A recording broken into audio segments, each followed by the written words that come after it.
Plainclothes has it all. There's some really hot scenes in here, but there's also a manhunt, unlike anything we're used to seeing in our kind of crime thrillers. Yes, we are talking about a movie today, but this is not just a review. This is a look at a real queer subculture that is often long forgotten. Yes, Plainclothes is not just a movie. This is beyond that. This is a time capsule of a practice has nearly vanished in our community.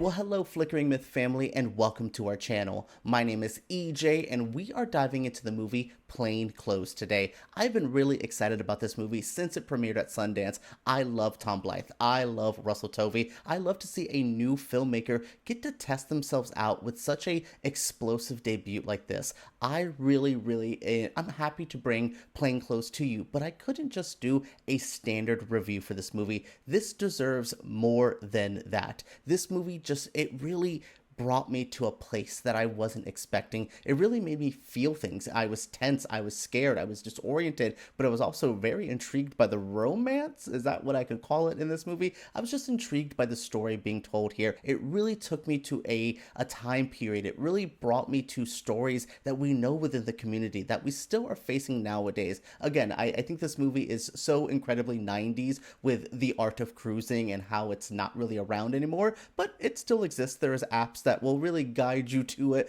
more than you just have to kind of give people a nudge and a wink back in the day. Yeah, there's a part of cruising that is still existing here, but what I love to talk about today is the persecution of queer people, is the things that gay men had to deal with in a time period like this, and also still today, that really feels like this movie is calling towards. This movie, again, it's more than just an entertainment kind of fun watch for me. I was really blown away by the subject matter, by what they were trying to say here. Is it a perfect film? No, it's definitely a bit wonky with sometimes the edit. I can see it being a bit off-putting to some people. I like the edit myself personally. We'll get into my feelings at the very end of this video, but overall, I really had to say thank you all for joining me as we look at Plainclothes, cruising, and the lost art of something once sexy. So if you don't know what cruising is, it is the anonymous or semi-anonymous search for sexual encounters in public. It is a long-standing tradition within the gay community. I mean, dating before the 70s, but to me that is really the peak of what cruising was. We have a whole movie starring Al Pacino about cruising and a killer, and we'll talk about that movie in a moment. But yeah, cruising is exactly what it seems. You're cruising for an encounter with another person.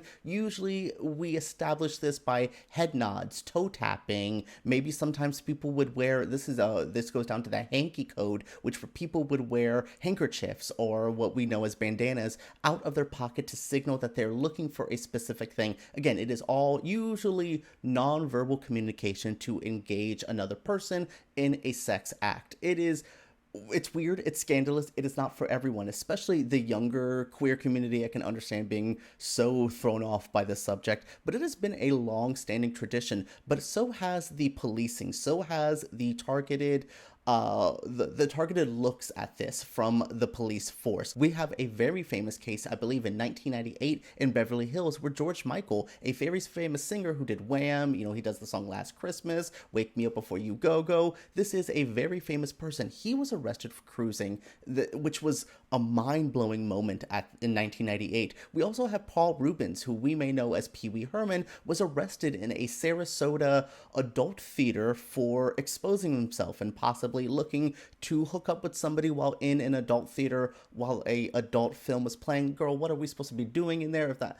Anyways, so cruising has long been a pretty harsh thing that the queer community has had to do, but also the targeted that they've been facing for it. We see in this movie as a police force is basically setting up men to expose themselves, to then arrest them for indecent exposure. And a lot of these times these men are married. A lot of times these men are living very privated, closeted lives, and this is their only outlet for these feelings. So not only are you getting arrested and getting in trouble, but you're also at the risk of exposing who you are. It is wild. And again, this is such a dated concept now, because with the idea of Grindr on the rise and things like that, it has shifted a bit. But we go back to famous films like Al Pacino's Cruising, which is such a harsh film. It's not maybe the easiest to watch. We're dealing with a killer killing and targeting gay men. So Al Pacino goes undercover within the community, specifically the leather community, to find this killer. The leather community is very much attached to cruising as well. We think of like Tom of Finland art, which is a very famous art style. So yes, I really think the idea of tackling cruising is crazy, because this is a long lost art in our community, something that many gay men do not even know that they had to do. Now with dating apps, it feels like anonymous sex is different to do, and how you handle that is much different nowadays than it was back then, but it's still, the elements are still there, the roots are still there, and the persecution that the queer community faces back then has only ramped up now. Look at how many people are getting targeted in bathrooms to make sure that they look like they're supposed to be the gender that's supposed to be in that bathroom. We just had a case now where a woman was forcefully told to expose herself to prove that she was able to be there. Like, it's wild to see that, as this movie is focusing on a very like late 90s concept, it has not gotten any better. So how does director Carmen Emmi's Plainclothes tackle the idea of cruising? It is pretty straightforward. It's not a metaphor. It's not like satirical. It is so straightforward in how they depict it. Now, is the filmmaking outside of that a bit more experimental and a bit more strange? Yes, but the actual plot and premise is pretty straightforward. And to me, it has less of the baggage that something like Cruising in 1980 had. This movie is just straight up a thriller, but there's also a slight romance element to here, where we have a closeted police officer trying to explore himself. He's been set up into this world, into this job where he has been ruining lives. Like, he is haunted by what he's done to people who are just like him. Like, he is truly fighting feelings within himself. He tells his girlfriend at one point, like, yes, I do believe I like men, and she goes, I don't know, maybe I like women too, but maybe I don't. So he's open to an extent.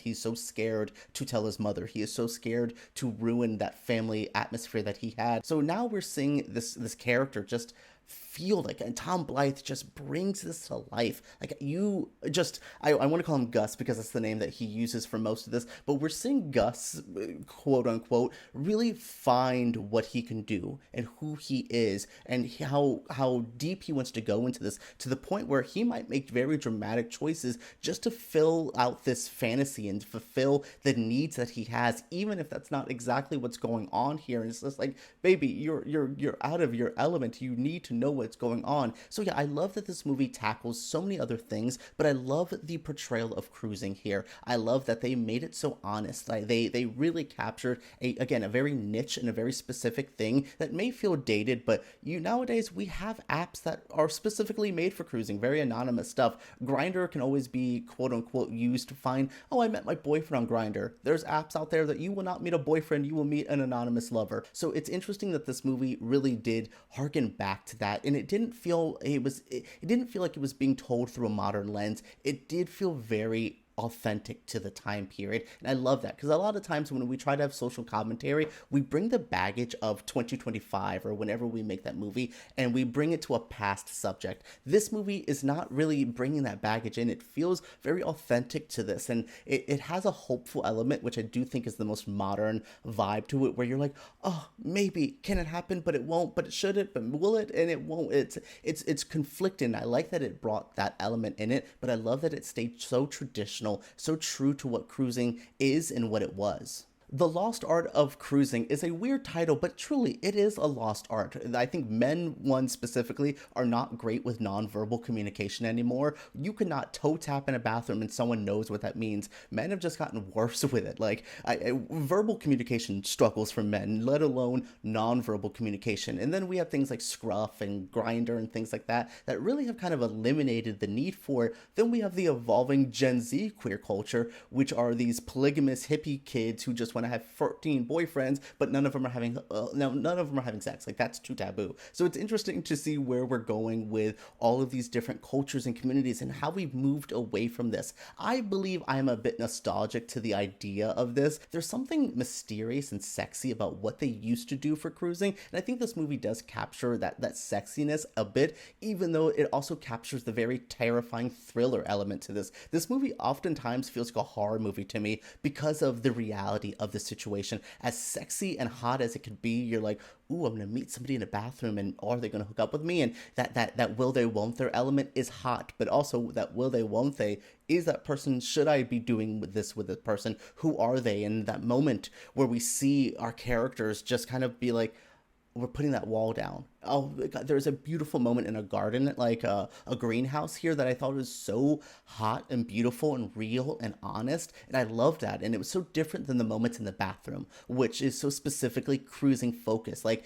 the you see the cinematography change. You see how our characters kind of was specifically, I'm going to call him again Gus because I always forget the name that is his actual name. We see how what he does when he stares at these like harsh overhead lighting in a lot of the bathroom scenes and a lot of the mall scenes, but then once he's out in this open field, this open kind of field for him, it's so romantic and it's so different the way they shoot it. It's interesting how they capture the cruising element of the nostalgia to it and the love that can be here and the sexiness, but also this movie does not like shy away from how scary and again how real it was. We have famous people in our pop culture realm get in trouble for cruising. It's wild to see that this has happened. So what is my final verdict for Plainclothes? What do I think of this movie? I said I loved it, and I really do. I think this movie is sexy, erotic. It's also paranoid and horny and anxious, and these are all words that I don't often think people would kind of consider a good movie, but I really think this is a good movie. I think this really captures a lost art. And again, we haven't had a cruising movie since 1980s Cruising, if not maybe, you know, Mysterious Skins,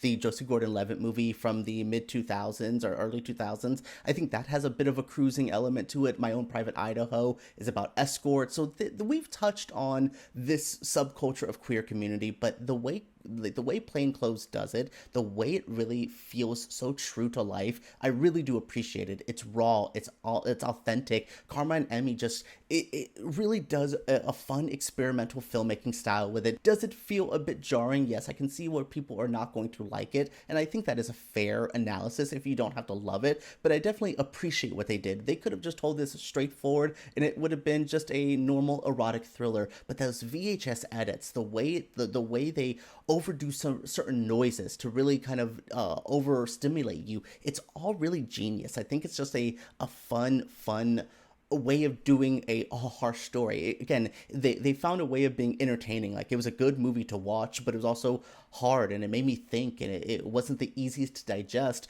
but with that good filmmaking, that experimental, that fun filmmaking style really does kind of balance out everything really well. And again, our performances, Tom Blyth, just amazing. Russell Tovey, I love Russell Tovey in this. Just so cool, calm, and collected until there's a moment where you see this character's world start to shatter, and I think Russell Tovey is such an underrated actor, such an underrated performer, and I love what he brings to this role and to this film. But this is truly, again, Tom Blyth's film. Like, if you have not seen him in anything else, this is, I mean, go see him in the Hunger Games movie, which I thought he was the best part of that movie, which I didn't really love, but he was really, really good in it. But this is going to be one of those films that I think turns his career. Like, this is going to be where all the indie, weird, artsy people go. That kid.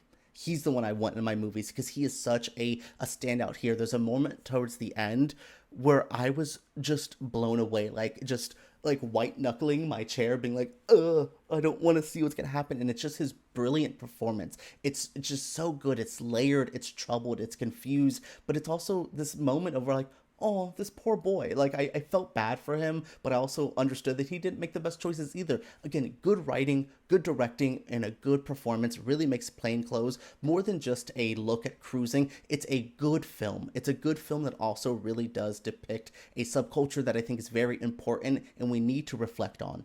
Whether you're going to watch this movie for the mystery or for the men, Plainclothes is a trip worth taking. I think this movie is so phenomenal. I really want you guys to check it out. Hopefully I'm able to talk to anyone involved in this movie soon to like pick brains, like Tom, Russell, Carmen, like anyone in this movie that I can speak to. I need to speak to them because my goodness, thank you all. Thank you all for making this film, for depicting cruising, for bringing us back, bringing awareness to this. Like, I really want us to talk about what we've done. There's very famous cases, not just the celebrity ones, very famous cases of people who got arrested for cruising, that their lives have been completely shattered and changed. And the way that the police department used entrapment, though they won't say it's entrapment, the way they entrapped people into the scenario, it's all so important. And this movie, again, is interesting to watch. It's fun to watch at times because it's a fun thriller and it's kind of sexy and romantic, but it's also so real. Like it says something, it has something to say, it has a point of view, and I really do appreciate that. So thank you guys so much for tuning into our video. Make sure you guys subscribe to Flickering Myth for more videos like this. Give us a thumbs up and make sure you let me know all your feelings on Plainclothes